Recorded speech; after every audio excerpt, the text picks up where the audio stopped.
আজকে আমার শাশুড়ির শ্রাদ্ধ। আর এতটাই বৃষ্টি হচ্ছে, একদম টপ টপ টপ টপ করে পড়ছে। সারা রাত বৃষ্টি হচ্ছে। শীতকালে বৃষ্টি হওয়া মানে কতটা মারাত্মক বলো তো, মানে গায়ে জল পড়লে বলে দেয় যে বৃষ্টি হচ্ছে, মানে এই ব্যাপার। আর এখন যাচ্ছি একটু সবজি বাজার করতে, একটু মাছ কিনতে রাত্রের জন্য। আর চলো কী কী করছি সারাদিনের সঙ্গে থেকো, প্লিজ কেউ ভিডিওটা টানবে না, পুরো ভিডিওটা দেখবে, ঠিক আছে বন্ধু? চলো আমরা তিনজনে এবার চলে গেলাম একদম বাজার করতে, সবজির বাজার করতে। আমরা বেরোবো ভেবেছিলাম 7টায়, কিন্তু এত বৃষ্টির জন্যে 7:30 বেজে গেল। আর যেতে যেতে মা কালী দর্শন করে নিলাম। অনেক দিন পর তোমাদেরকে মা কালীকে দেখালাম, কালী মন্দির। আমাদের এটা কালী মন্দির, এটা শ্মশান কালী মন্দির বলে। আর খুব ঠাকুরটা না জাগ্রত, জানো তো, মানে আমি অন্তত বিশ্বাস করি। তারপরে এই যে চলে গেলাম আমরা কোথায় বলো তো, একদম পুরো সবজির আড়তে, ফুলের বাগান যেন লাইন দিয়ে বসে আছে, মানে ফুলকপি। আর এই ফুলকপিগুলো মানে আড়ত থেকে নিলে কী হয় বলো তো, একটু কমে পাওয়া যায়। যেহেতু অনেকগুলো নেবো তার জন্যে আমি ভিডিও করা দেখে আমাকে একজন বলছে তুমি একটু ছবি তোলো না আমার ফুলকপিটা। একটা ফুলকপি বিশাল বড়, এই দেখো কত বড়। তারপরে মানে ছবি টবি তুলে এই যে চলে এলাম টমেটো কিনতে। যেহেতু অনেক লোক খাবে, অনেক লোক না, তবুও 30-40 জন লোক খাবে।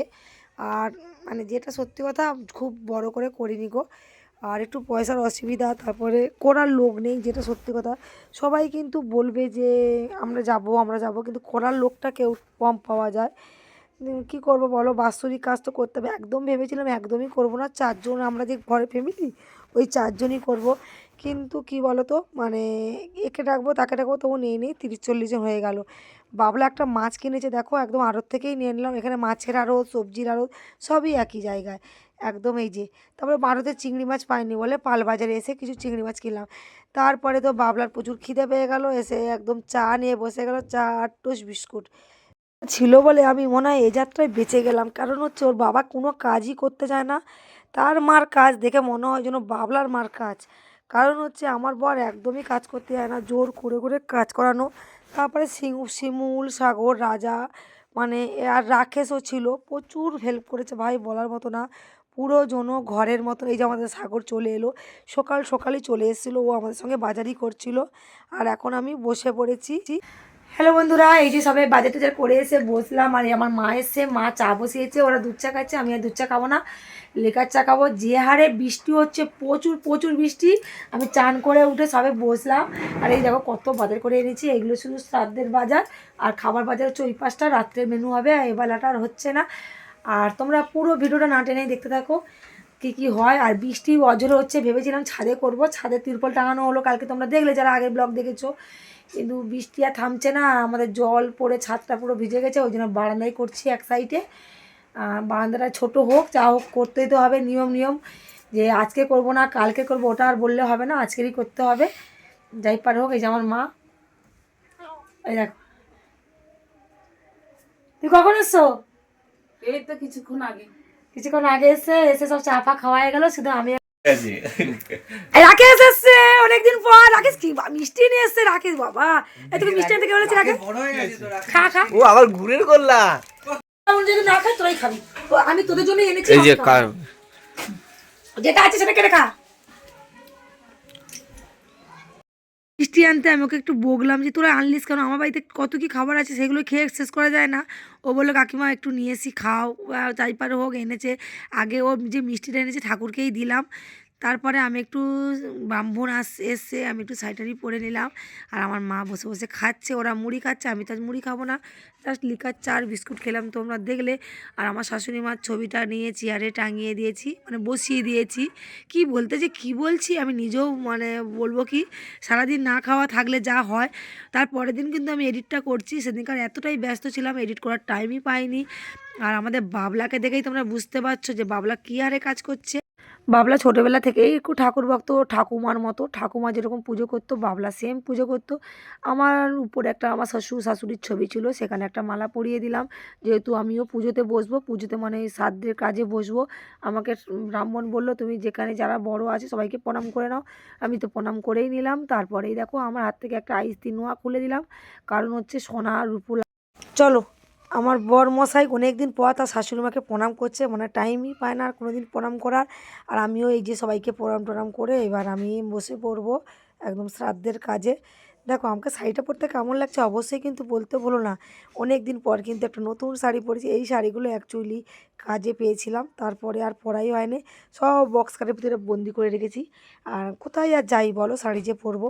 আর সব সময় তো নাইটি পরেই এদিক ওদিক ঘুরে বেড়াচ্ছি। আর শাড়িটা যে পরবো সময় না আর নেই ভাই। তার জন্য আমার কর্তামশাই তো আগেই বসে গেছে শ্রাদ্ধের কাজে, আমিও বসে বললাম। এবার আমাদের বাবলা আসবে। আর এই ব্রাহ্মণটা হচ্ছে আমাদের প্রত্যেকটা পুজোই করে। পুরো 1 বছর তোমরা আমাদের বাড়িতে কোনো পুজো অনুষ্ঠান কিছুই হয়নি, এবার আবার আরম্ভ হয়ে যাবে। কিন্তু যেটা সত্যি কথা, এবার মনে হয় আর বেশি পারবো না। কারণ ওদের শরীর আর টানে না, মানে এই যে কাজ করছি যে হারে কষ্ট হচ্ছে। কাজ করা যে খুবই ভালো আমিও জানি, কিন্তু শরীর আর টানে না। জানো না তো তোমরা, তোমার দাদা ভাইয়ের দোকানে পাঠিয়ে বসতেই চায় না, কেন আমি জানি না। সে নাকি তা আর কত খাটবে, সবসময় তার মুখে একই কথা। কিন্তু আমার আর শরীর টানে না, করতে করতে আমি নিজেই অস্থির হয়ে যাচ্ছি। একটা মানুষের রেস্টের দরকার হয়, কিন্তু আমি কোনো রেস্ট পাই না। মানে সকালে দোকানদারি করি, রান্না করি, আবার দোকান, এই করে করে বাচ্চাটা নাচের পিছনে, আমার মেয়ে কত সুন্দর নাচ করে, সেই নাচটাও মনে হয় আমি ছাড়তে হবে মনে হয়। কারণ হচ্ছে কী বলতো, আমি একদম সময় পাই না। আর নিজেকে যে একটু সময় দেবো সেটুকুনিটাও পাই না। এতটা পরিশ্রম হয় তো বলার মতো না। এই যে আমাদের বাবলাটা ছিল বলে মনে হয় আমি এই যাত্রায় বেঁচে গেছি। কারণ হচ্ছে যে একটা ছেলে, ওর কয় ছটা বয়স, ও যে হারে কাজ করে, ওর বয়সী যে আমাদের পাড়ার ছেলেরা আছে, এত মনে হয় কেউ কাজ করে না। এই দেখো তোমাদের সঙ্গে গল্প করতে করতে আমাদের কুটুমরা কিন্তু আস্তে আস্তে সব চলে এসছে। এই যে আমার বৌদি, এটা বৌদি চলে এসছে। আর আমি এই যে একটু কথা টথা বলতে গেছিলাম।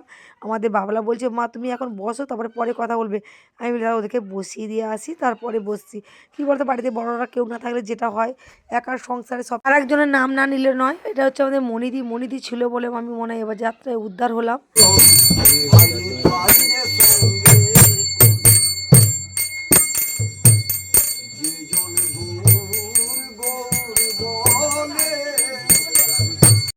দেখতে দেখতে যে কী করে একটা বছর চলে গেল ভাবা যায় না বলো। আগের বছর এরকম সময় আমার শাশুড়ি মা এখনও বেঁচে ছিল। কী করে যে কোথায় চলে গেল জানা যায় না। কিন্তু সত্যি কথা, পরশু দিনকে যখন আমরা খাবার দিয়েছিলাম, একটা দ্বারকা গেছে এমন বসেছিল, মানে এতটাই ভয় লেগেছিল, মানে প্রকৃতি বোঝা যাচ্ছিল যে ওনারা কেউ এসেছিল, শ্বশুর বা শাশুড়ি এসেছিল। মানে সবাইকে যখন বললাম, মানে এটা ঠিক 12টা বেজেছে, খাবার দেওয়ার একটু মানে দেরি হচ্ছিল, সমানে যেন কাঁ কাঁ করেই বেড়াচ্ছে। মানে স্পষ্ট বোঝা যাচ্ছে যে কেউ না কেউ এসেছিলো। আমার তো এমনি ভূতের ভয়, আরও তো বিশাল করে মানে প্রচুর ভয় লেগেছিলো বলার মতো না। যাই পারে হোক, নিয়ম রক্ষাটা তো করতে হবে। প্রত্যেকটা নিয়ম মেনে মেনেই আমরা কাজ করছি।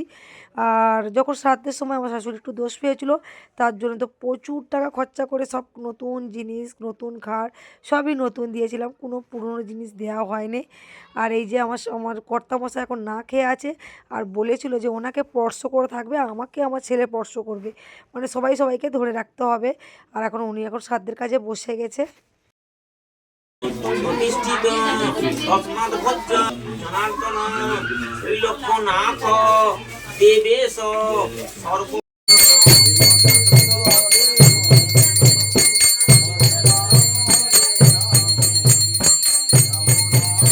এই যে প্রথমে একটা পিণ্ড দেয়, পিণ্ডটাকে ভাসাতে হবে। আমাদের কিন্তু এইটা করতে করতে অলরেডি 12:30 1টা বেজে গেছে। আমাদের কিন্তু এখনও রান্না বসেনি। বলেছিল যে এইটা যতক্ষণ না ভাসাবে উনুন জ্বলতেই পারবে না। আর আমাদের শাঁখ বাজাচ্ছে কে তোমরা দেখতেই পাচ্ছ, আমাদের মেয়ে ছেলে, বড় মেয়ে ছেলে। আর রাস্তায় সব টাইম কলের পাইপ খুলেছে, গোটা রাস্তাটা তো কাদায় প্যাচ প্যাচ করছে। আর সব কুটুম আস্তে আস্তে এসছে, কিন্তু এখনও রান্না চাপেনি। সব থেকে সুখী হচ্ছে আমার মেয়ে, ওই দেখতে পাচ্ছ লাল জামা পরে। ও সেই হাসি থামে নে। এটা হচ্ছে চন্দ্রা। আর আমাদের ভিডিওগুলো কেমন লাগছে অবশ্যই জানাবে। এরপরে যে কি কি হয়েছিল কালকে তোমরা অবশ্যই দেখতে হবে। পাশে থেকো, সঙ্গে থেকো।